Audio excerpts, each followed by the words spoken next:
이 시간에도 하나님의 은혜가 여러분과 함께 하시길 주의 이름으로 축원합니다. 우리 한번 주변의 분들과 인사하겠습니다. 참 잘 오셨습니다. 은혜 받고 돌아가세요. 참 잘 오셨습니다. 은혜 받고 돌아가세요.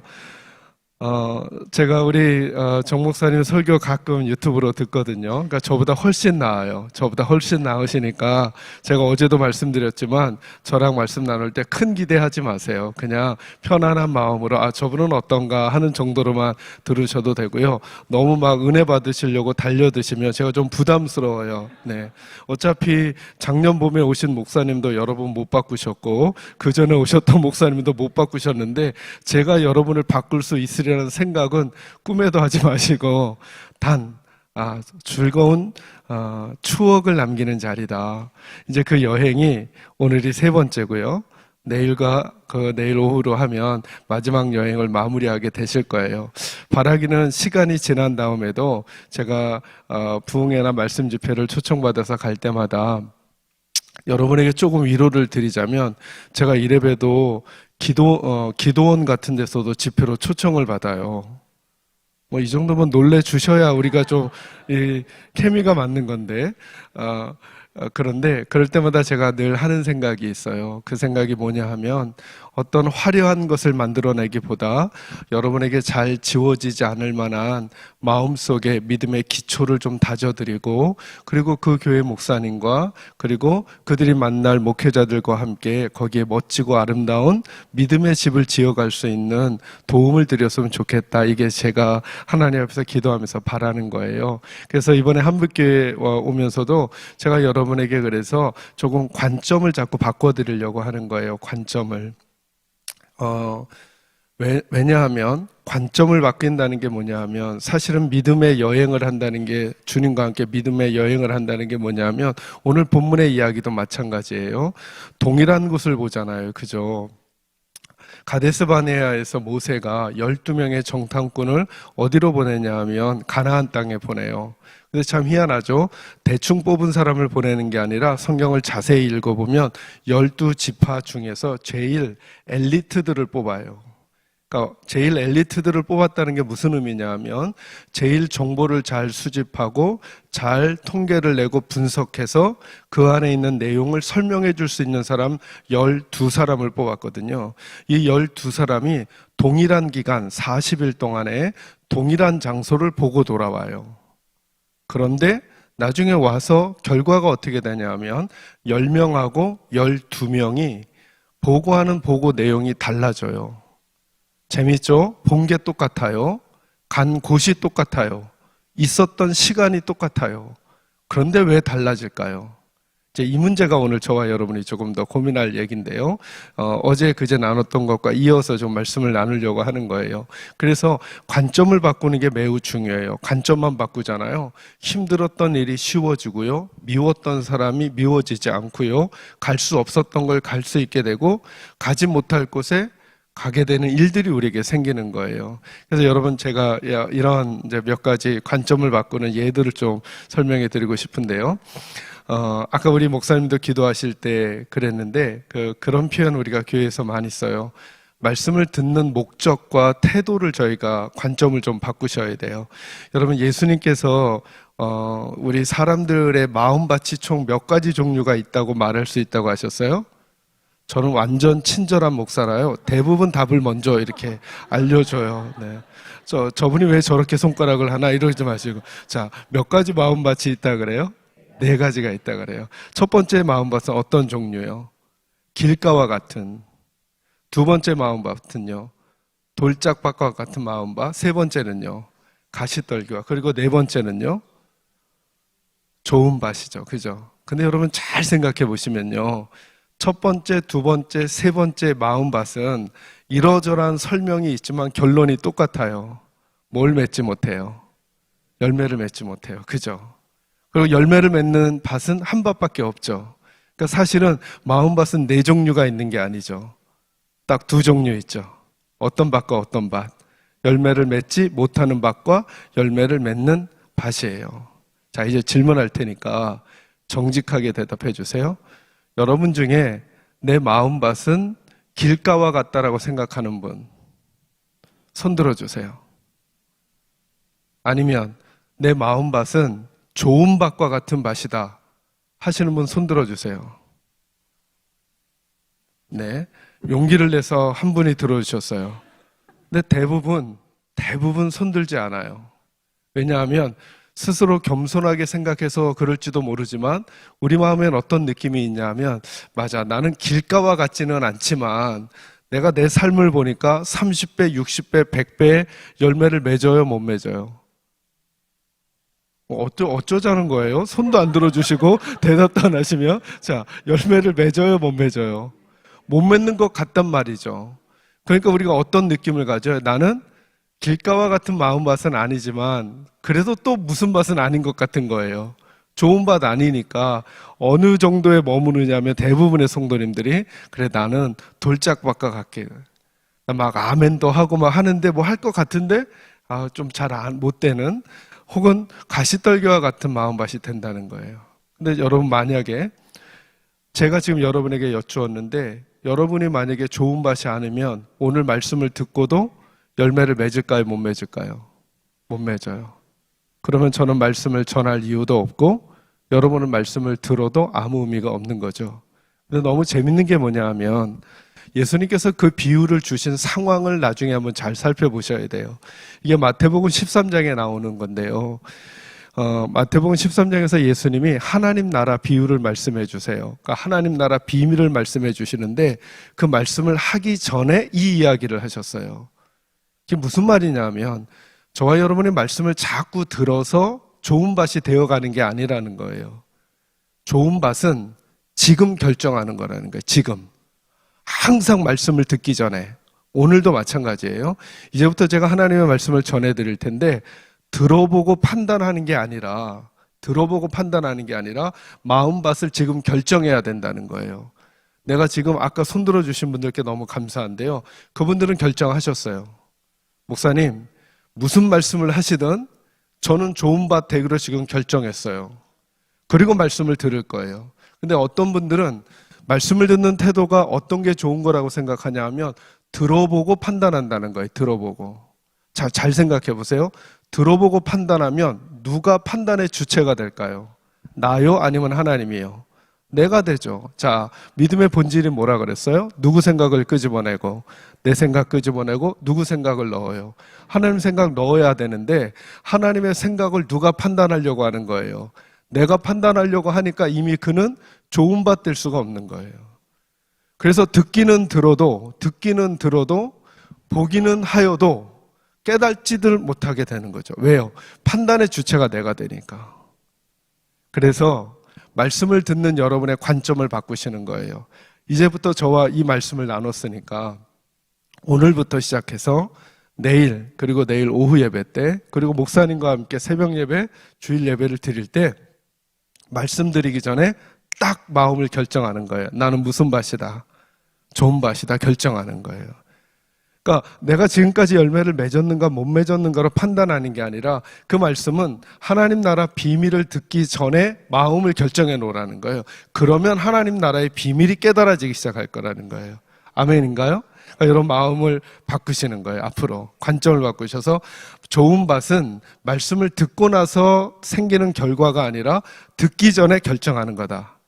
아멘인가요? 자, 다시 묻습니다. 결정하셨습니까?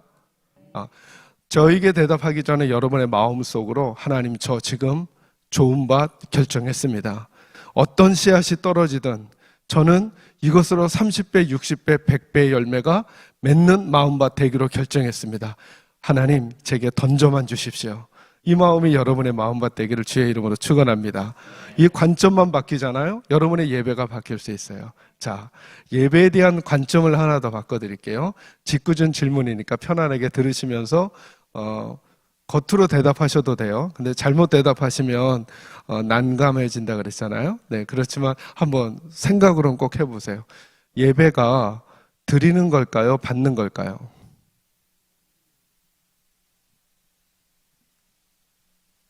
예배가 드리는 걸까요? 받는 걸까요? 뭐 이렇게 쉬운 걸 물으면서 저렇게 분위기 잡으면서 묻지 싶으시죠? 대부분 우리들의 생각은 뭐냐 하면 예배를 드린다라고 생각해요. 드린다.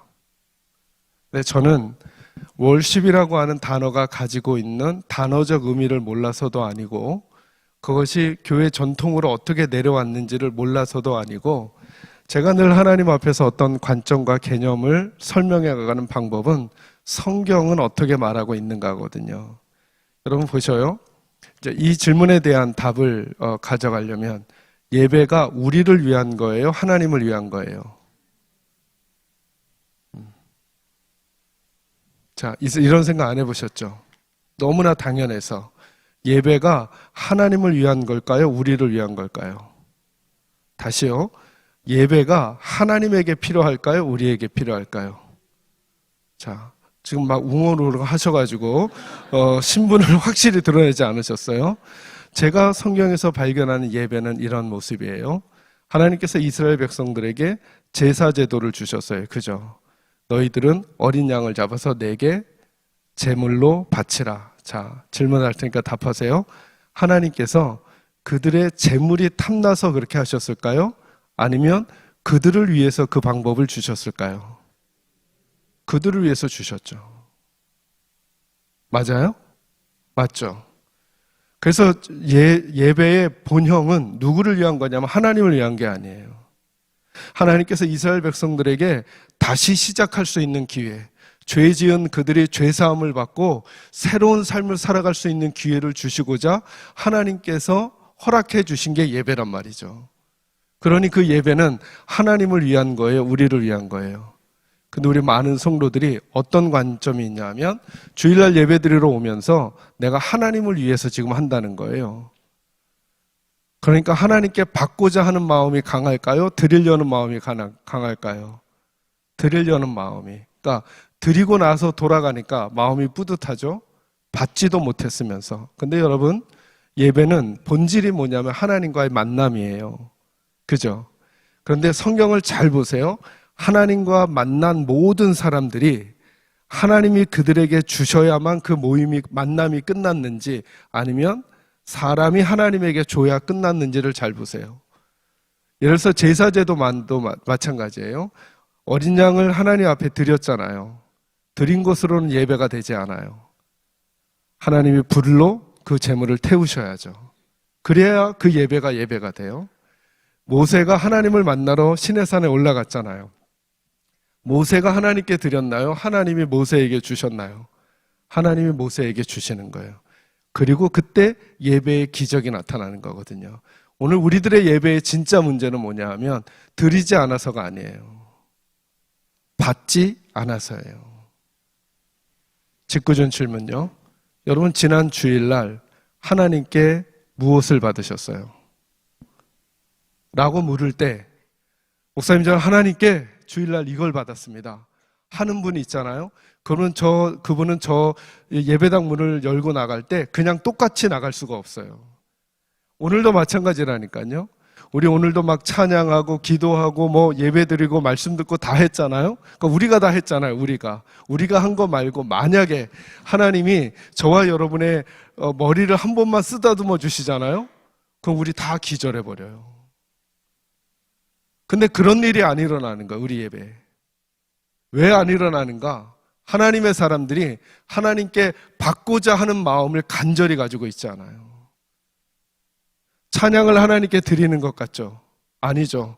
찬양하는 나를 하나님이 딱 만져주시잖아요? 그러면 찬양이 달라지는 거예요. 기도도 마찬가지예요. 그래서 기도도 잘 생각해 보시면 기도도 우리가 하나님께 드리잖아요. 여러분, 기도 많이 하고 가면 속이 후련하세요? 아니죠. 기도했는데 하나님이 그 기도 시간에 날 만져주시잖아요. 눈물을 흘리게 하거나 마음을 따뜻하게 해주시거나 가슴이 벅차게 해주시거나 하나님이 그렇게 해주시면 마음이 막 힘이 나는 거예요. 결국 누가 누구에게 주어야만 예배가 마무리돼요?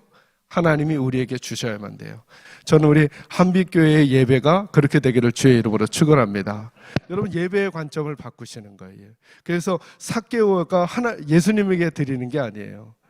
예수님이 삭개오를 만나 주시는 거죠. 그리고 말씀을 주시잖아요. 그러니까 그의 인생이 변하는 거죠. 성경 어느 본문에서도 사람이 하나님을 만족하게 하는 게 아니에요. 하나님이 우리를 만족하게 하시는 거죠. 그러니까 예배도 하나님이 우리를 위해서 베풀어 주신 거예요.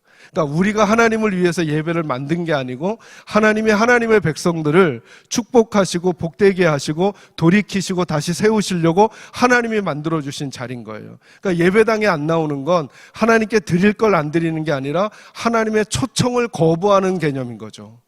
이게 더 무서운 거죠. 이해되셔요? 무슨 말인지. 저는 여러분들이 예배의 관점을 바꾸게 되시길 주의 이름으로 축원합니다. 예배 드리러 나올 때 난 뭐 하러 나간다? 받으러 나간다. 하나님의 말씀을 받고 하나님의 임재를 받고 하나님의 만지심을 받으러 나간다. 받으면 내가 변할 수 있어요. 예배를 드린 것 가지고는 변하지 않아요, 여러분. 얼마나 많은 예배를 우리가 드려요. 얼마나 많은 예배에 참여해요, 여러분. 그런데 문제는 하나님이 나를 만져주시고 내게 주신 게 없는 게 문제예요. 저는 여러분에게 이 관점이 바뀌기를 주의 이름으로 축원합니다. 또 하나 관점을 바꿔야 될 게 뭐냐면 여러분 기도가 쉬워요, 어려워요? 우리 다 같은 업계에 있잖아요. 동종업계에 있으니까 편안하게 기도하는 게 쉬워요, 어려워요? 다 쉬운 것 같은데 기도하는 게 어려워요. 그래서 5분 했는데 몇 분 한 것 같아요? 5시간 한 것 같아요.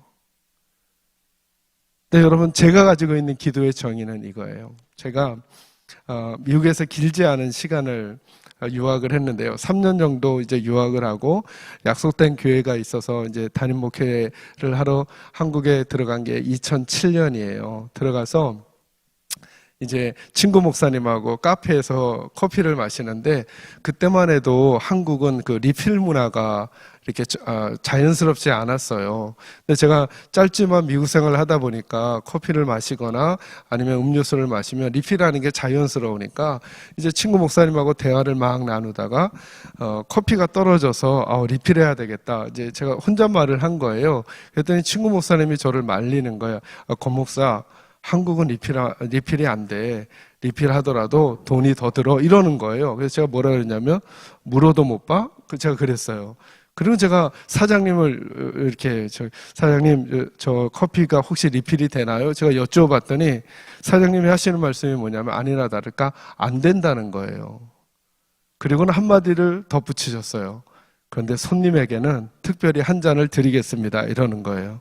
제가 커피를 공짜로 먹은 얘기를 하려는 게 아니에요. 여러분 묻지 않았다면, 말하지 않았다면 그분이 진짜로 줄지 안 줄지도 제가 점검하지 못했고 그리고 그분의 은혜로 커피 한 잔을 마실 수도 없었잖아요. 여러분 기도라는 게 뭘까요? 왜 우리 성도들이 기도를 어렵게 생각하냐 하면 하나님 앞에 가장 합당한 기도가 뭔지를 자꾸 찾으려고 해요. 아니에요. 여러분 기도는 이렇게 생각하세요. 내가 하나님께 말도 못해? 말은 할 수 있잖아요. 그죠? 그래서 저는 지금도 이렇게 규모 있는 교회 담임 목회를 하고 있지만 하나님 앞에서 기도할 때는 정말 아기 같은 기도도 해요. 하나님 그렇게 해주세요. 저 그렇게 안 하면 못 살 것 같아요. 하나님께 말씀은 드릴 수 있어야 되잖아요. 그러니까 여러분 기도는 하나님이 우리에게 주신 특권이에요. 아멘인가요? 특권이라니까요.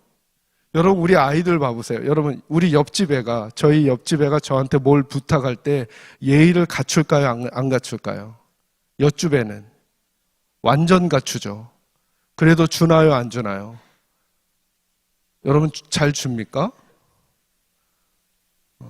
제가 제일 재밌게 봤던 본문 중에 하나가 뭐냐면 그 과부가 재판관을 찾아가서 도와달라고 하는 그 본문이에요.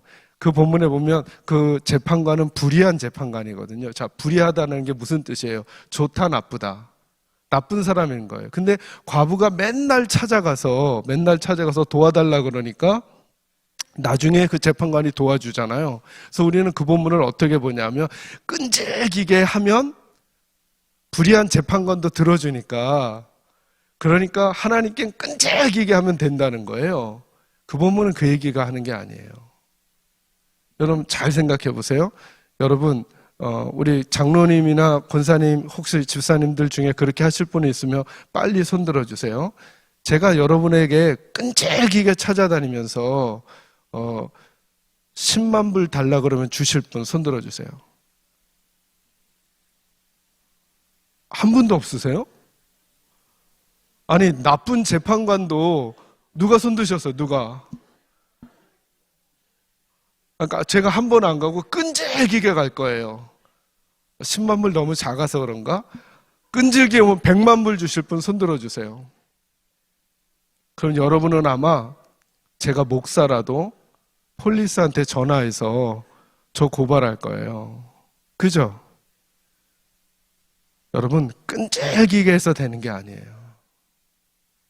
그리고 그 재판관은 불의하다 그랬잖아요. 그러니까 나쁜 사람이니까 공무집행 방해죄로 감옥에 쳐넣으면 돼요. 근데 왜 그 불의한 재판관도 그 여인의 이야기를 들어줄 수밖에 없었는가? 그 여인이 당당함을 가지고 있었기 때문에 그래요. 근데 이거는 옆집 아이는 얻을 수가 없어요. 여러분, 우리 집 아이들, 여러분 집의 아이들은 여러분에게 무엇을 부탁할 때 완전 예의를 갖추면서 하나요? 당당하게 하나요? 맡겨놓은 것도 없는 놈들이 우리한테 너무 당당해요. 근데 또 우리는 너무 희한해요. 걔네들이 지나가면서 말한 것도 마음에 담아놓고는 어떻게든 해주려고 하는 거예요. 여러분, 하나님이 여러분과 저의 기도를 들으실까요? 안 들으실까요? 아니, 어떻게 생각하고 계셨어요? 지금까지. 저는 하나님이 제 목소리를 하나도 흐트러 듣지 않으신다고 확실히 믿어요. 그래서 그게 말도 안 되는 얘기일지도 몰라요. 아이들은 우리들의 재정 상태 잘 보지 않아요. 아이들은 우리들의 마음의 상태 잘 보지 않아요. 지들이 원하는 거 그냥 막 뱉어놓는 거예요. 아빠 컴퓨터 막 갖고 싶어, 게임기 갖고 싶어, 아빠 뭐 하고 싶어, 왜 다른 애는 이런 차 타는데 이런 차 타야 돼. 우리 배려하지 않아요. 근데 우리가 마음이 희한해. 걔네들이 한번 내질러 놓으면 어떻게든 해주고 싶어 하는 거야. 할 수 없는 한계가 있는 게 안타까울 뿐이지 언젠가는 해주고 싶고 해주려고. 여러분, 남은 재산 교회에다 다 바치실 거예요? 애들한테 주실 거예요? 너무 저기 안 가? 그냥 걔네가 생각한 것 이상으로 우린 걔네에게 주고 싶어 하잖아요. 우리는 그렇게 생각하는데 하나님은 나를 어떻게 생각하실까를 우리는 잘 생각하지 않는 거예요. 왠지 하나님에 대한 우리들의 관점과 그림은 하나님이 너무 인색하고 내가 막 열심히 기도하면 조금 줄까 말까 한 것 같은 느낌으로, 그러니까 자꾸 하나님께 무엇을 말할 때 하나님께 말씀도 못 드려 하면서 있는 그대로 막 말하는 게 아니라 어떻게 하든 하나님께 사탕발림으로 얘기해서 조금이라도 얻어낼까 이런 느낌으로 기도하는 경우가 너무 많아요. 그러니까 기도가 재밌어요, 안 재밌어요? 그러니까 기도가 안 재밌어요. 기도는 이 정의가 제가 가지고 있는 정의예요. 하나님께 말씀도 못 드려? 맞아, 하나님이 안 된다고 하실지도 몰라. 그럼 하나님께 말씀은 드릴 수 있잖아요. 왜? 우린 누구니까? 하나님의 아들과 딸이니까. 질문할 테니까 답해 주세요. 여러분, 하나님을 사랑하세요? 아멘이죠. 이 질문에 대한 대답은 어떠세요? 하나님이 여러분을 사랑하실까요? 그렇게 사시는데요, 하나님 사랑한다고 하면서 예배도 띄엄띄엄, 봉사도 띄엄띄엄, 기분 나쁘면 하던 일도 안 하고, 그런데도 여러분을 사랑하실까요? 저는 의심치 않고 우리를 사랑한다고 믿어요. 제게 쌍둥이 두 아들이 있어요. 지금은 이제 한국 나이로 28, 미국 나이로 26 된 아이들인데, 이 아이들이 한 3, 4살, 4, 5살 뭐 이렇게 될 때인가 봐요. 이제 미국은 킨더가튼에 다니고 프리스쿨이나 이렇게 다닐 때인데, 한국은 유치원 전 단계가 이제 뭐 보습학원 같은 데가 있어요. 제가 이제 부목사 생활할 때인데, 저에게 집사님 중에 한 분이 이제 그런 보습학원을 하셨는데, 부목사 가정이라고 아이들 보내면 가르쳐 주겠다는 거예요. 4, 5살 때. 근데 4, 5살 때 그 학원을 보냈더니 뭐 그 어린 아이들에게 받아쓰기를 한 거예요. 받아쓰기를. 근데 10문제 중에 누가 쌍둥이가 아니랄까 봐 10문제 중에 둘 다 2문제씩 맞아왔어요. 이게 여러분 남의 자식 얘기니까 웃으시는 거예요. 그래서 저는 그때 큰 걸 깨달았어요. 아, 이놈들은 날 안 닮았구나. 뭐 이런 거. 근데 이제 그 얘기를 하려는 게 아니라, 그날 밤에 10문제 중에 2문제 맞았으니까 20점이잖아요. 20점 맞은 그 아이들을 제가 저녁에 밥을 줬을까요? 안 줬을까요? 밥 줬을까요? 안 줬을까요? 당연히 주죠. 그 아이들 호적에서 이름 안 파고 밥 주고 저녁에 막 뛰어놀았어요. 제가 그 아이들을 사랑하는 데 있어서 그들의 점수는 중요하지 않아요. 그 아이들이 나의 자녀라는 게 중요하죠. 여러분은 하나님께 몇 점짜리세요? 한번 점수 매겨보세요. 몇 점짜리세요? 그래도 하나님이 여러분 사랑하실까요? 사랑하셔요. 그런데 부모에겐 이런 기대가 있더라고요. 그래, 내가 너희들 20점짜리라도 나 너희 사랑해. 그러나 다음에도 20점 맞는 것보다는 다음에는 40점, 그 다음에는 60점, 그 다음엔 70점, 그 다음엔 90점, 급기야 100점 맞아서 나 너네들 딴 사람들한테 자랑하고 싶어. 이런 마음 부모에게 있어요, 없어요? 있죠. 하나님도 마찬가지예요. 저와 여러분이 20점짜리 성도라도 하나님 우리 사랑함에 조금의 흔들림이 없으셔요. 그러나 하나님께도 기대가 있어요. 난 너희들이 40점, 50점, 80점, 90점짜리가 되어 내가 너희들 세상 앞에서 너희들을 자랑하고 싶은 내 자녀들이 되었으면 좋겠다라고 하는 하나님의 기대가 있다는 사실을 저희들이 알 필요가 있는 거예요. 그래서 그 하나님께서 항상 우리를 사랑하시는 거죠. 그 하나님의 사랑을 아는 우리들이 하나님 앞에 우리들의 마음 있는 그대로를 이야기해 드리는 것, 이게 기도인 거예요.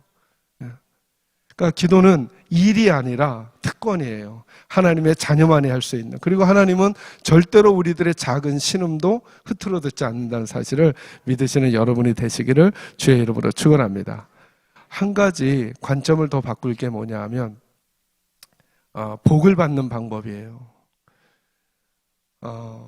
많은 경우 복을 어떻게 받으려고 하느냐 하면 하나님 나에게 복 주세요, 복 주세요 이렇게 복을 받으려고 그래요. 근데 저는 성경을 묵상하면서 하나님이 그리스도인들에게 주신 복의 원리가 있어요. 그 한 본문이 어디냐면 창세기 12장이에요. 아브라함을 부르시면서 이렇게 말씀하셨잖아요. 내가 너를 복의 근원으로 삼을 거다라고 하면서 그 다음에 중요한 말씀을 하셨어요. 너를 축복하는 자에게는 내가 뭐를 주고 축복을 하고 너를 저주하는 자에게는 뭐 한다고요? 저주한다. 자, 이제 말씀을 잘 분별해 보세요. 아브라함 옆에 있는 사람이 복 받는 방법이 뭘까요? 하나님께 복을 달라고 하는 것? 아니면 아브라함을 축복하는 것? 아브라함을 축복하는 거예요. 아브라함을. 그러니까 여러분, 저와 여러분이 복을 받을 때 자꾸 복 달라고 하는 게 아니라 아브라함 옆에 있는 사람이라면 아브라함을 축복하면 내가 복을 받아요. 그런데 갈라디아서 3장 말씀해 보시면 어떤 말씀이 있냐면 예수 믿는 사람들이 아브라함의 유업을 받은 사람들이다 이렇게 말해요. 그 유업이 뭐냐 하면 축복하면 축복을 받고 저주하면 저주를 받는다는 거거든요. 그러니까 우리 옆에 있는 예수 믿는 분들이 누구라는 거예요? 아브라함이라는 거예요. 그럼 내가 복을 받으려면 누구를 축복해야 돼요? 옆에 있는 분들을 축복해야 되는 거예요. 그래서 다시 인사하려고요. 여러분 참 잘하셨습니다. 은혜 받고 돌아가세요를 복을 작게 빌까요? 크게 빌까요? 아주 밝은 표정으로 다시 한번 주변 분들에게 인사하도록 하겠습니다. 참 잘하셨습니다. 은혜 받고 돌아가세요.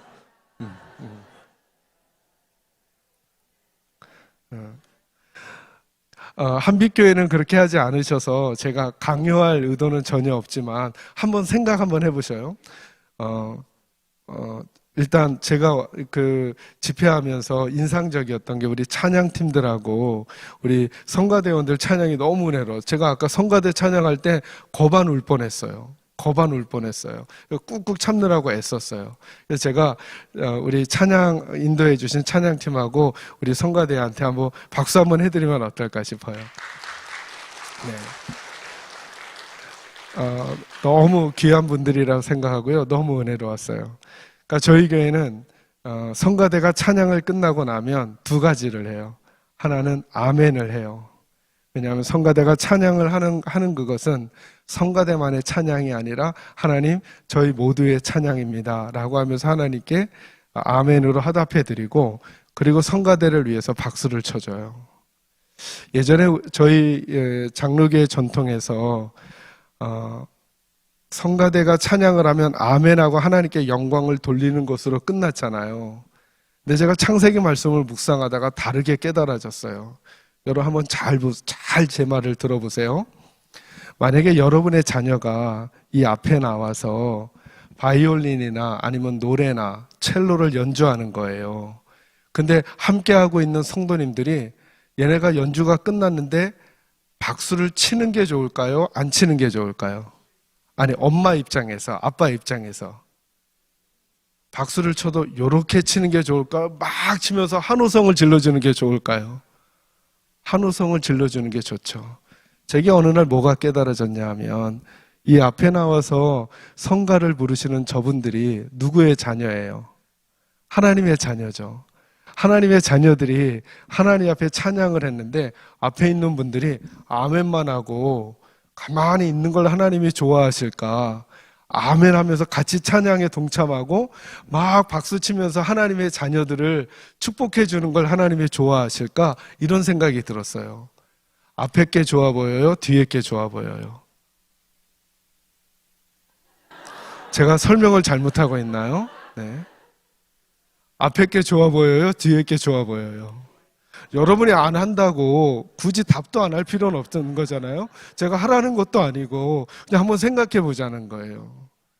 그죠? 저희 교회는 외부에서 강사 목사님이 오시잖아요. 그러면 이렇게 조용하게 안 맞아요. 왜냐하면 그분은 누가 보내신 분이에요? 자, 하나님이 가까운 데서도 아니고 한국에서 휴스톤까지 하나님이 좋아하시는 목사를 보내서 말씀을 전해주라고 여기 보냈는데 여기 있는 성도님들이 그냥 남보듯이 막 멀뚱멀뚱 쳐다보는 걸 좋아하실까요? 아니면 환호성을 지르면서 박수해 주는 걸 좋아하실까요? 아니, 단만.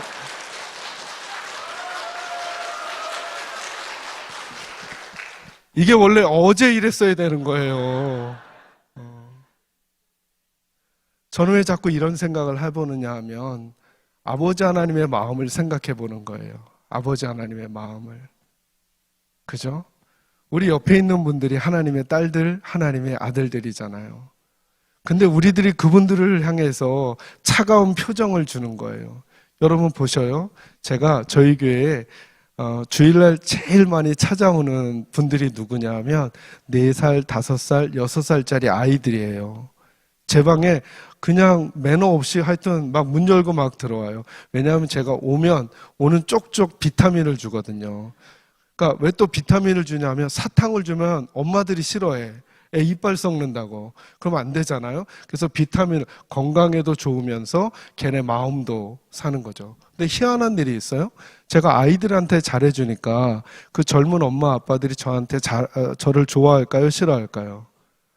저는 그분들 머리도 한번 쓰다듬지 않아요. 손도 안 잡아줘요. 근데 절 좋아할까요? 싫어할까요?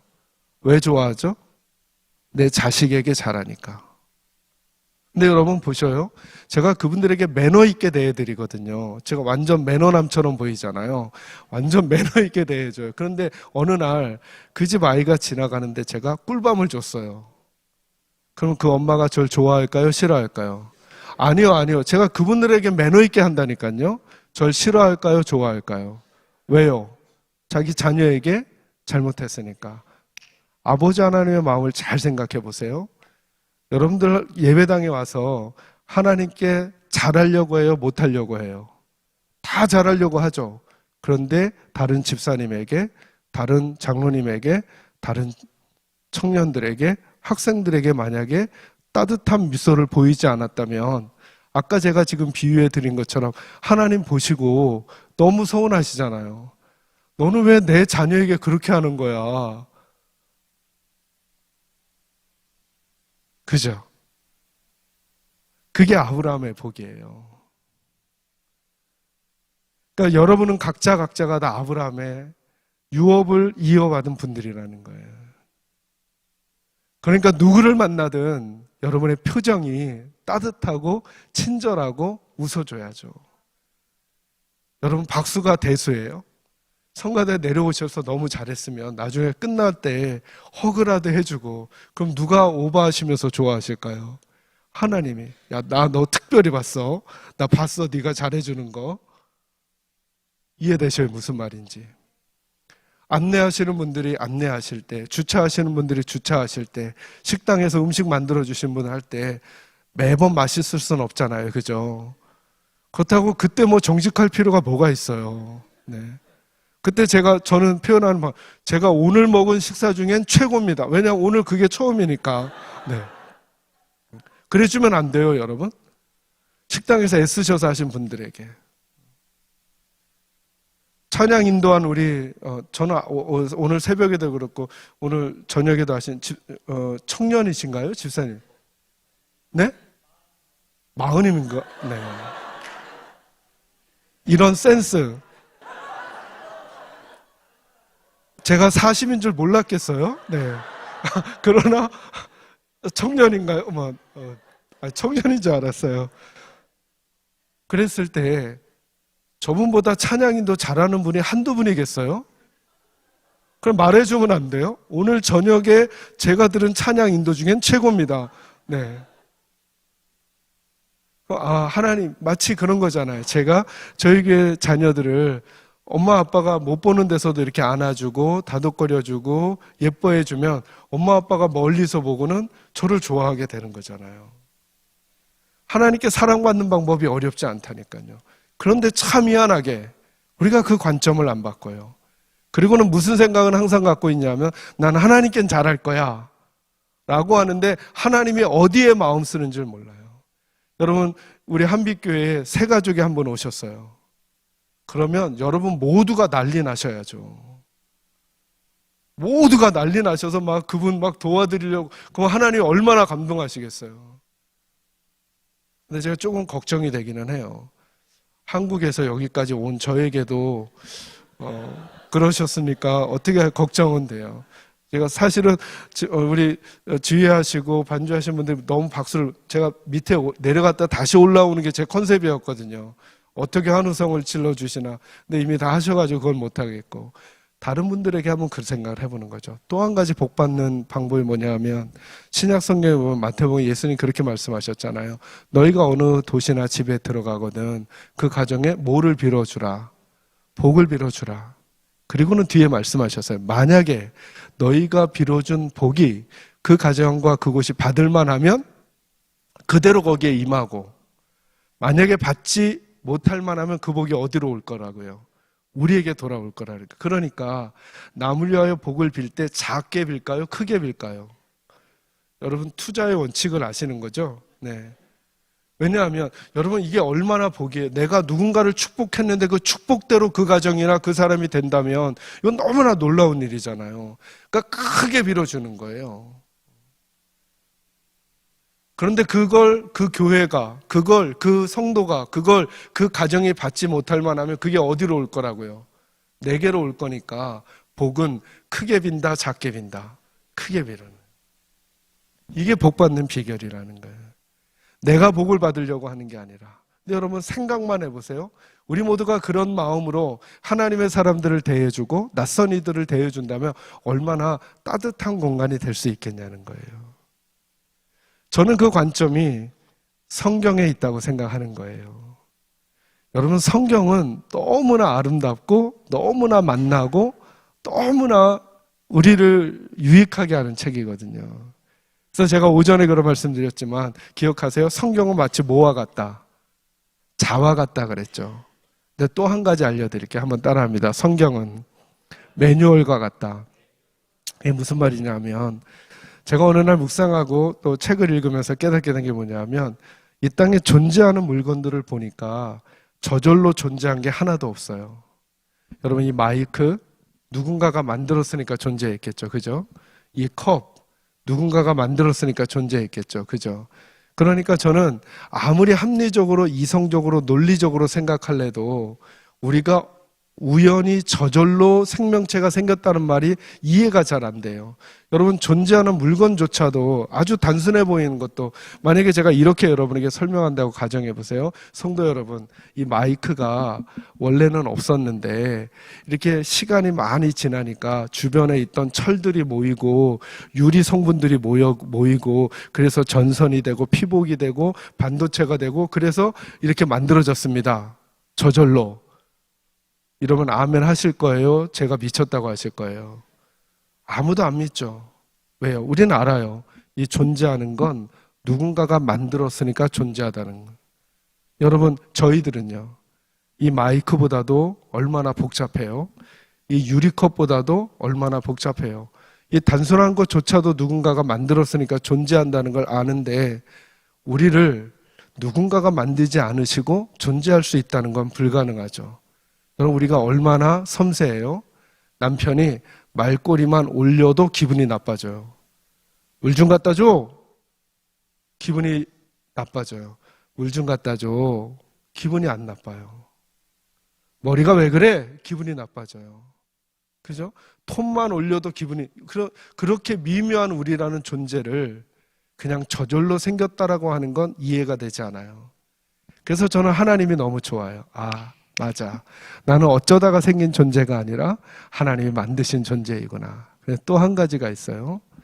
어떤 것을 만든 사람은 그것을 만들 때 꼭 매뉴얼을 동봉해줘요. 이 컵은 매뉴얼이 단순해요. 그래서 뭐라 그러냐면 떨어뜨리면 깨집니다. 이게 매뉴얼이에요. 그죠? 마이크는요, 조금 더 복잡하겠죠. 우리 스마트폰은요, 더 복잡하겠죠. 제가 타고 온 비행기는요, 아마 매뉴얼이 이만큼 두꺼울 거예요. 그 매뉴얼을 보는 것조차도 힘들 거예요. 그죠? 근데 그것만이 아닌 우리들을 만드신 하나님이 우리에게 매뉴얼을 딸려보내지 않으셨을까요? 저는 분명히 딸려보냈다고 믿는 거예요. 그 매뉴얼이 성경인 거죠. 근데 많은 경우 매뉴얼을 보지 않고 스마트폰을 사용하잖아요. 제가 전에 읽었던 기사에 보면 이 스마트폰을 처음 만든 사람이 어떤 포부를 가지고 만들었냐 하면 사람들의 손에 전 우주를 쥐어주겠다, 이런 포부를 가지고 그걸 만들었다는 거예요. 왜냐하면 거기에 놀라운 기능들이 많이 있다는 거예요. 근데 우리는 그 기능 다 활용하지 않죠. 그죠? 전화 걸고 받고 사진 찍고 이메일 검색하고 유튜브 보고 뭐 요 정도. 조금 더 많이 하시는 분들이 스케줄러에다가 뭐 이렇게 펜으로 글씨 쓰고 뭐 요 정도. 근데 거기에는 그것보다 더 놀라운 기능들이 많이 있다는 거예요. 그걸 활용하려면 뭘 봐야 돼요? 매뉴얼을. 오케이. 그건 스마트폰이니까 그 정도 쓴다고 해도 괜찮아요. 근데 우리 인생은요. 우리 인생은 하나님이 매뉴얼을 통해서 고난이 다가왔을 땐 어떻게, 자식을 키울 땐 어떻게, 부부가 가정을 꾸렸을 땐 어떻게, 그리고 성도들끼리 지낼 땐 어떻게, 교회를 섬길 땐 어떻게 라고 하는 매뉴얼을 다 주셨단 말이에요. 우리는 어디서 왔으며 어떻게 살아야 하고 어디로 갈지, 이 땅의 생애 끝나고 나면 그 다음 생은 어떻게 되는 것인지 매뉴얼에 이미 다 적혀져 있다는 거예요. 그래서 저는 하나님을 믿는 것이 너무나 소중하고, 하나님을 믿을 때 말씀의 원리에 따라 믿는 게 얼마나 소중한지 제가 말씀을 묵상할 때마다 깨닫게 되는 거예요. 그래서 제가 깨달은 어떤 말보다도 하나님께서 말씀하신 이 말씀의 내용을 성도님들에게